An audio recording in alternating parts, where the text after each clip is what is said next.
What is love? It's a little bit of a different video than what I've been doing so far, but it's just a thought I've been thinking about. And I'm 24 years old, and I've dated once in my life. And I remember this moment where, well, let me just back up.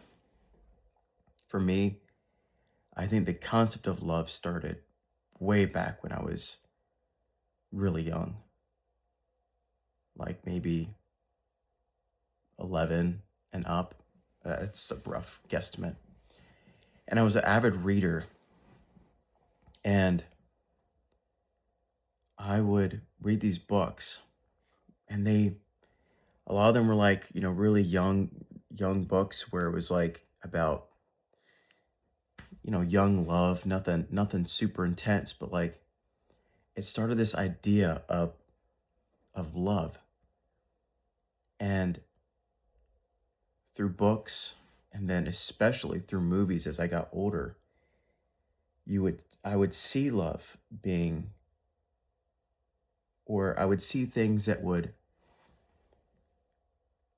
make me feel like I had an idea of what love was. And I'm a Christian as well. I grew up in a Christian home. And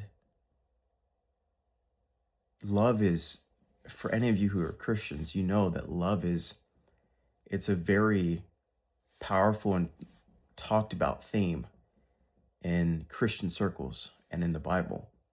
And so the concept of love, the word love, has been used a lot in my short life.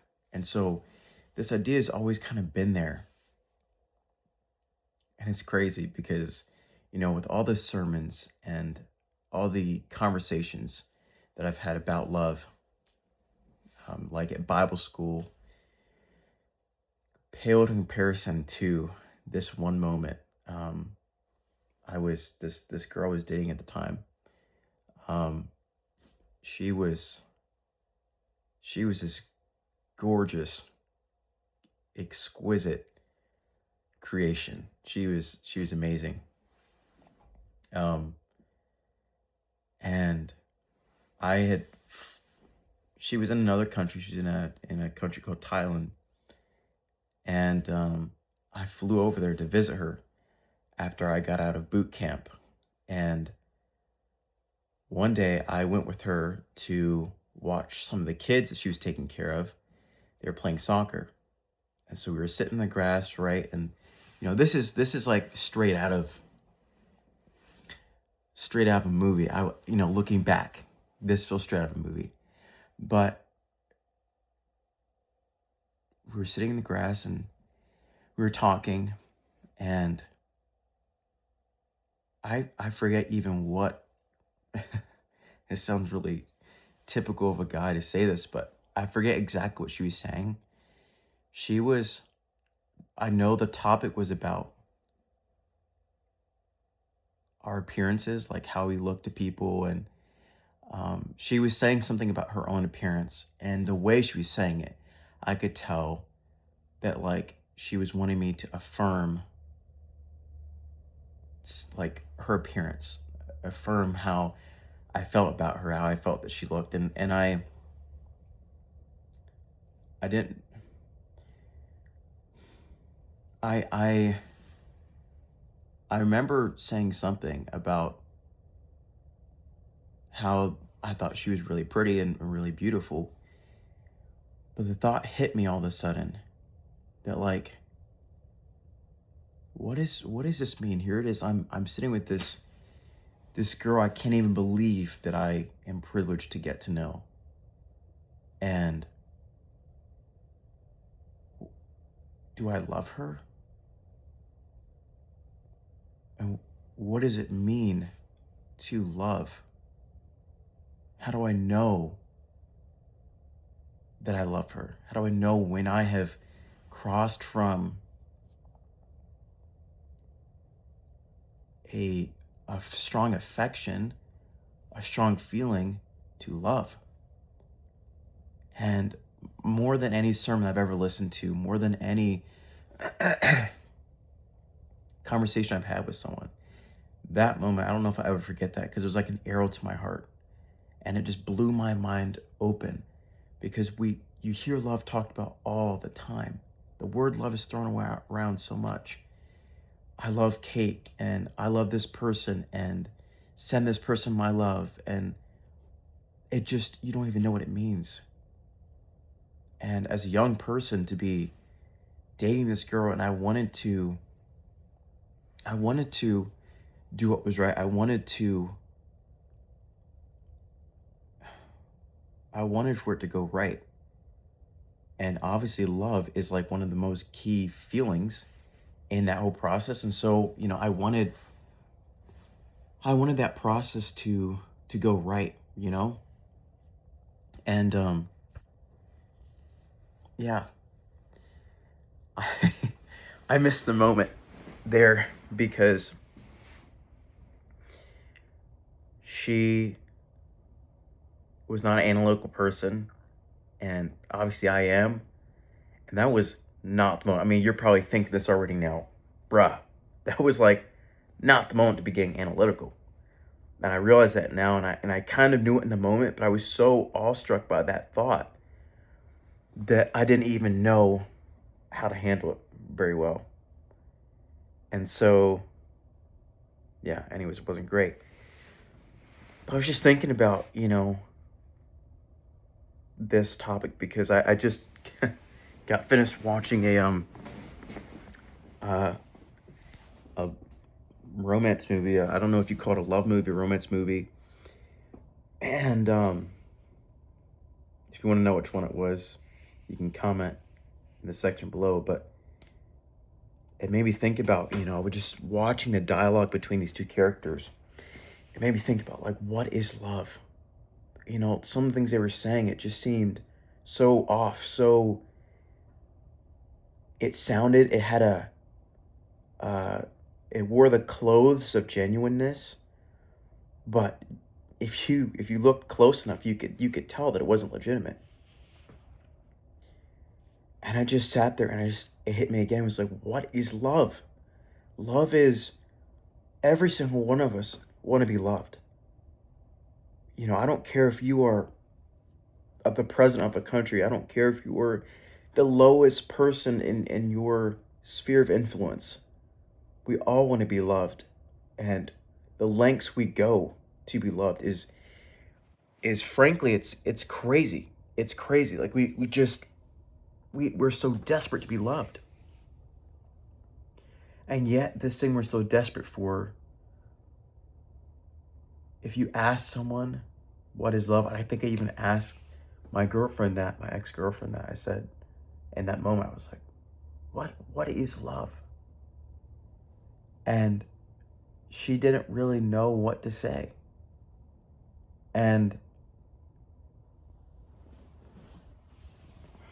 I don't even know if I know completely what to say. And it makes me think, because we don't know what love is, it's very easy for us to be deceived and to trade what we think is love for, well, we give that special place in our heart that wants that love to something else that's really not love. Um, and I don't know about you all, but just taking a hard look at movies and books and some of the relationships you see sometimes, and I think if you really look at it, if you really think about it, you can feel that it's not, how love is presented is not always genuine. And what I mean by that is, okay, so in my mind, you have affectionate love. Like, if I say I love my mother, it's not the same way I would say I love my girlfriend, right? But then you also have just like love for, like, say, a friend, like my brother. Like, that's a different kind of love as well.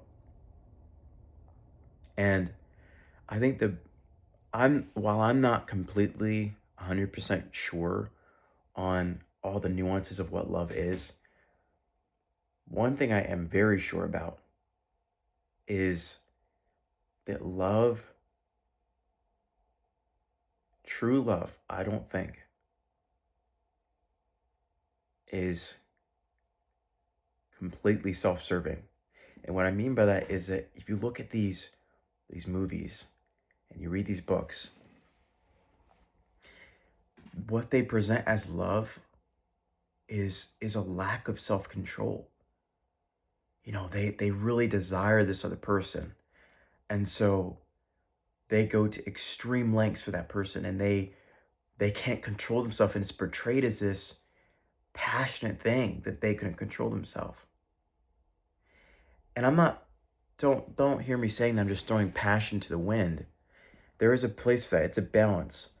But I think, again, I'm just going to share a little bit of my story here without trying to get too much into the details of the relationship that I had, because for the other person's sake, I don't know if I don't want to share too much because I don't want to, you know, I don't know what they would think about it because I don't really talk to them anymore. But I remember so many times in our relationship, I just didn't have a clue, you know. And as the man, I felt a lot of pressure to be someone and to be capable, to be competent, to protect her, to lead, to provide. And I'm not even married to her yet. And I felt all those things all the time. And I knew so much of the time that I was not adequate enough. I I just I wasn't all those things.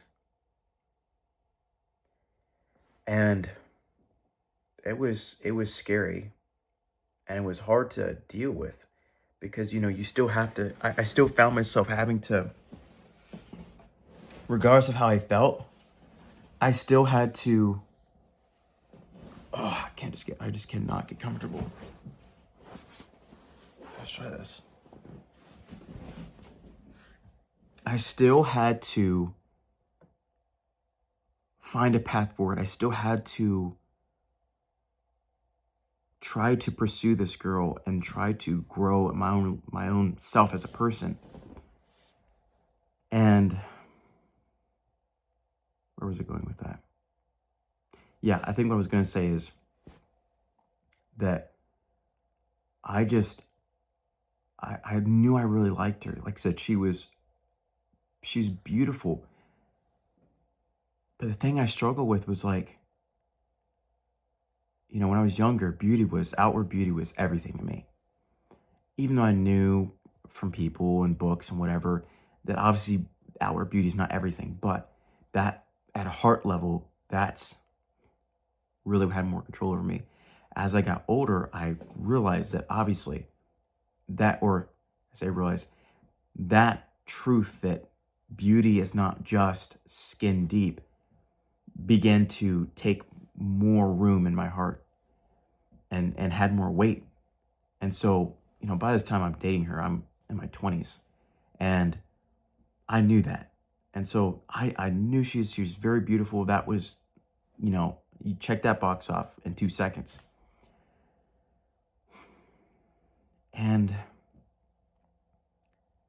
her personality and who she was inwardly, I mean, that's who I was trying to get to know. And that was the question, is who she is on the inside. Is she,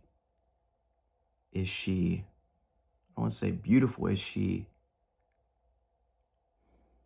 it sounds selfish, but is it what I want? Is it who I want? Is it who I want to commit to? And I don't know if that makes any sense to you. I don't know if you can relate to any of those thoughts or feelings, but I struggle with that so much. And I really liked who she was. As I got to know her, I really liked who she was. She was, you know, for any of you who are watching my other videos and a little bit you've been getting to know me, I'm a very analytical person. And she wasn't that way. She was carefree. She was,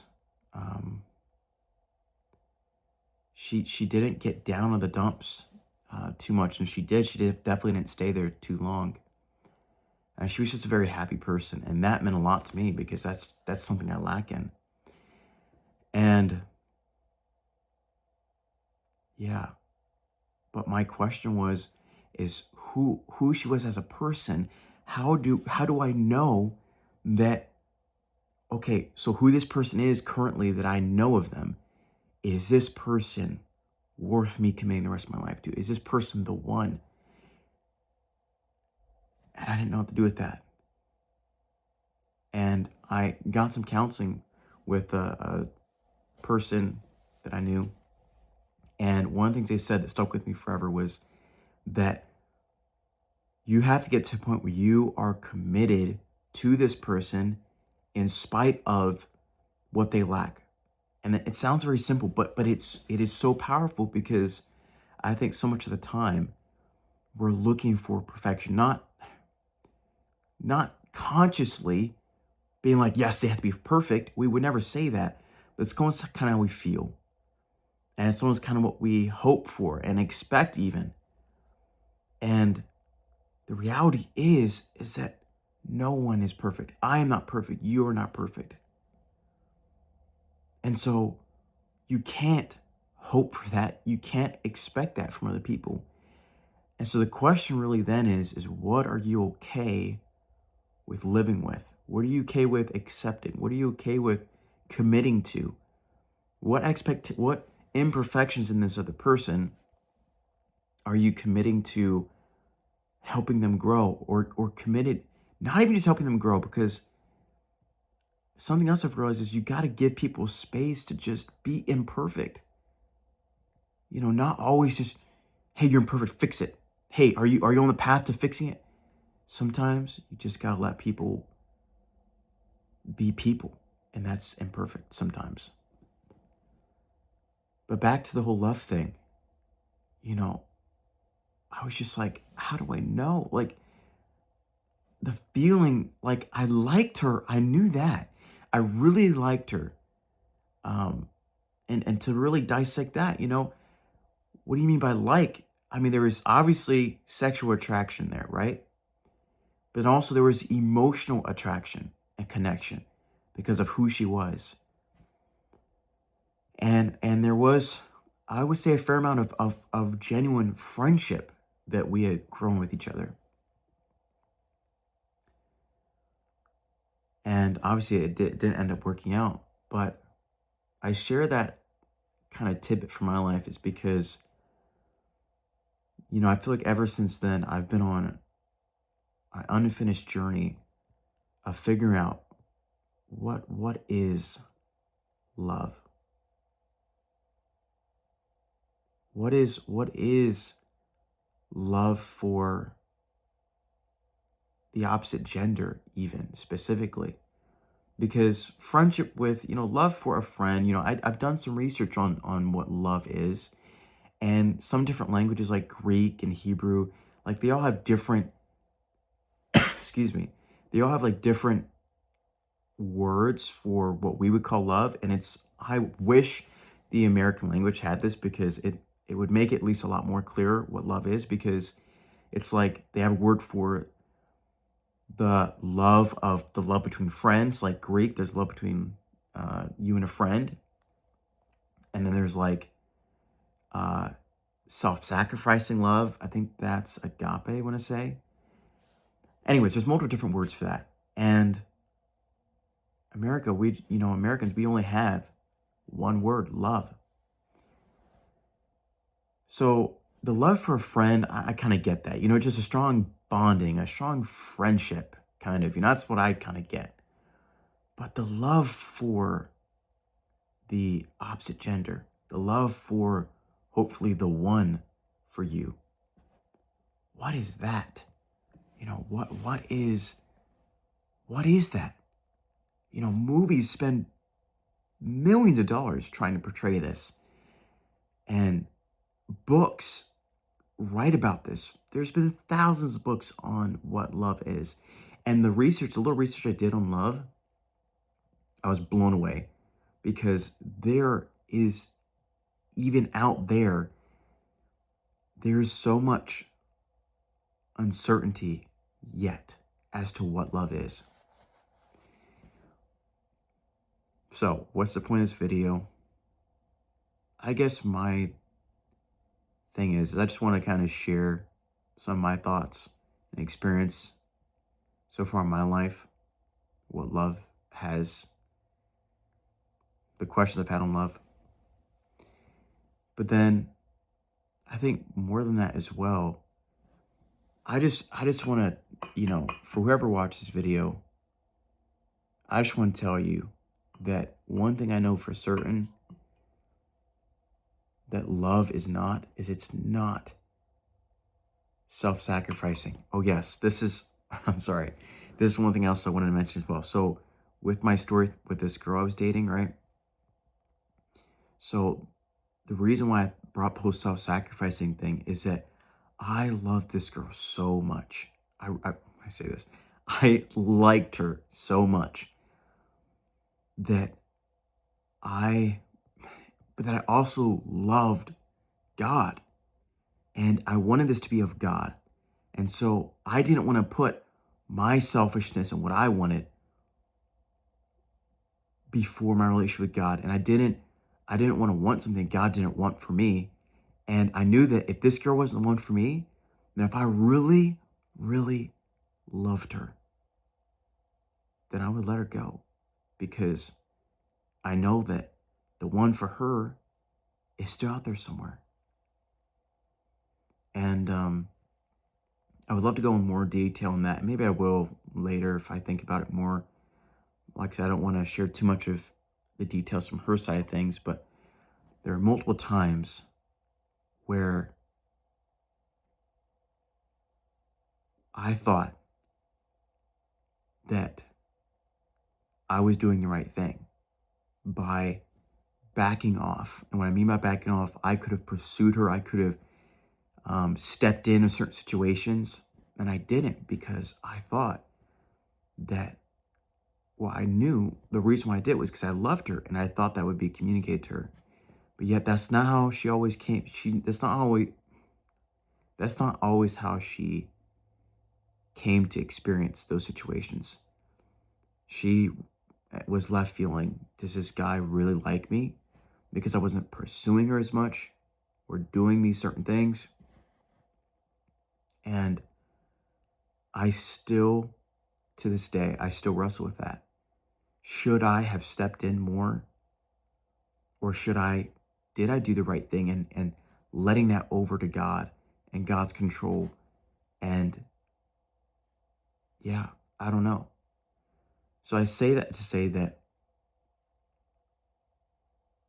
I understand that there is a certain part of love that is self-serving. There are things we all do in our life that are self-serving. That doesn't make it wrong. We brush our teeth, that's self-serving, and that's good. We'd all agree on that. But to a certain level, I realize so much of life is a balance. It's not a take all this out and put this all in. It's take some of this and take some of that, and not too much of either one. It's a balance. And so with love, there is a part of it self-serving because it's what you want. It's what you are pursuing. But then it's also being considerate of what this other person wants and what's good for them. And as a believer, it's also what does God want me to do? And I want to do these things, and I consider what God wants because of my love for him. And so it's a balance. And so I just want to leave that with you all, because if you just suck in movies and you read books, or maybe you don't do either of those things and you just don't know, and you don't have anyone telling you this, I think love, it can become this it's easy to become very selfish with it, because it's a very passionate thing. It's especially when it comes to love for the opposite gender, because it's a fire. It rages. And with something like that, it's so easy just to give into it. And so, you're not seeing a lot of that out there in movies and in books. You're not. And so I would just say, think about that other person. Think about what what would be good for this person. And that may mean sacrificing what you want most. I remember when I broke up with her. It's one of the hardest things I ever did in my life. And it was hard because, in my opinion, I think the worst way to break up with someone is when neither person wants to break up. I think that's the worst.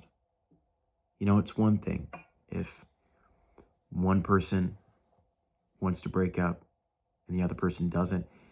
And my thought was, at least in a situation like that, say for me, if she broke up with me, yeah, it'd be hard and I would feel that rejection because I'm sensitive to rejection just like everyone. But I feel like some part of my brain would take consolence in the fact that at least she is not in as much pain as I am in. Now, I can't say it for sure. I've only dated once in my life and I haven't had that happen to me, but I'm pretty sure that that would at least help me some. But to break up with someone when you don't even want to and when the other person doesn't even want to, the only reason I broke up with her is because, after 6, 7 months, there's all these details that happened, but I really came to realize that I didn't think that we were supposed to be together. And I do not say that at all because I wanted to get out of it. In my life, I've never met another girl like that. Never met. And I've met hundreds of girls. I say that like I go all over the place, but I've moved around a lot. I've been to Bible school, and each term there's 60 people, 30 girls per term. And so I've met a number of girls. I've seen a number of girls. And I've never met a girl like that. I've never met a girl like that. So you better believe I did not want to break up with her. But it got so painful that it hurt so bad to be with her and just to know, to feel that I was with the best girl I ever met, and yet I knew that we were not meant to be. This is not where God was leading. So, like I said, don't forget that part of what love is also seeking what's best for the other person. And that may mean restraining yourself. That may mean saying no to something you want. And I'm not saying like I have all the answers. It's hard to do that. It is so hard to do that. It's so hard that it's scary. But at least have that in your sight so that you can pursue that can be your goal. And, for those of you out there who, it's been well over a year since I broke up with her. And yet, literally for the first year, I'm not even kidding. Like, I'm not exaggerating this. If it wasn't every day, it was every couple days that I thought about this girl for the next year. And even now, I still think about her sometimes. So heartbreak and breakups can be some of the most painful things. But if there's any consolation that I have had through this, and you'll hear me say this in the future, one of the main reasons I am a believer, I believe in God and Jesus, is because He is really, at the end of the day, He's my only hope. He's my only hope. We're all trying to figure out, it seems, what's going on in this life. But if there is no God, then there is no point in your existence And there's no point in my existence. There's no reason why I broke up with my girlfriend. There's no reason why you broke up. There's no reason why you got divorced. There's no meaning and purpose to it. But in following Jesus and believing in him, I'm trusting, because I can't prove it. I'm not going to sit here and say I prove it. But I am trusting that he is real. And I'm trusting that there is a plan that's greater than me. And it's one I may not understand now. But someday, maybe I will. And I'm following a God who understands now and can lead me now. And so, it's hard being single, and being single with no prospects. But it is a great opportunity for me, I know, to trust in God, not just to say it, but to trust that God will provide, that he will lead me. And so I want to encourage you all out there, I don't know if you're waiting. I've talked about that waiting. It's so hard.